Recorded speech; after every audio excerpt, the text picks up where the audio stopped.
इतिहास की दुनिया में कुछ कहानियां ऐसी होती है जो सुनने में किसी फिल्म की स्क्रिप्ट जैसी लगती है, लेकिन जब आप उनकी गहराई में जाते हैं तो पता चलता है कि वो हकीकत के बेहद करीब है। नमस्कार, मैं अंशिका मतवार और आप देख रहे हैं खोजनारद। आज की कहानी भी कुछ ऐसी ही है, जहाँ खूबसूरती बनती है हथियार और मुस्कान के पीछे छिपा होता था मौत का राज।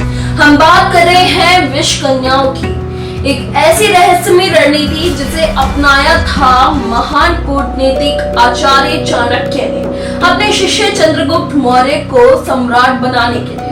उस दौर में सिर्फ तलवारों से नहीं बल्कि दिमाग से भी युद्ध जीते जाते थे। चाणक्य अच्छी तरह जानते थे कि हर लड़ाई मैदान में लड़ना जरूरी नहीं होता। अगर दुश्मन को बिना शोर के खत्म किया जा सके तो वही सबसे बड़ी जीत होती है। इसी सोच के तहत उन्होंने विष कन्याओं का इस्तेमाल किया। माना जाता है कि इन कन्याओं को बचपन से ही थोड़ी थोड़ी मात्रा में विष दिया जाता था, जिससे उनका शरीर उस जहर का आदी हो जाता था। धीरे धीरे वे खुद एक चलते फिरते हथियार बन जाती थी। इनका उपयोग कई तरह से किया जाता था। दुश्मन राजाओं तक पहुंचकर उन्हें खत्म करना, गुप्त जानकारी हासिल करना और जरूरत पड़ने पर सुरक्षा कवच के रूप में काम करना। उनकी सुंदरता ही उनका सबसे बड़ा हथियार थी, जिसमें वह आसानी से किसी भी किले का महल तक पहुंच सकती थी।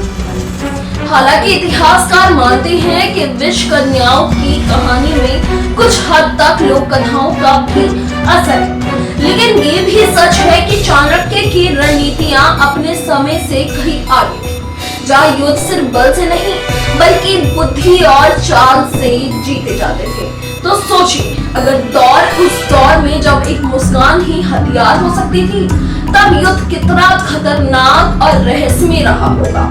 ऐसी ही अनसुनी, अनदेखी और चौंकाने वाली कहानियों के लिए जुड़े रहिए खोजनारद के साथ, क्योंकि यहाँ हम खबरें नहीं, इतिहास के छिपे हुए राज भी आपके सामने लाते हैं। धन्यवाद।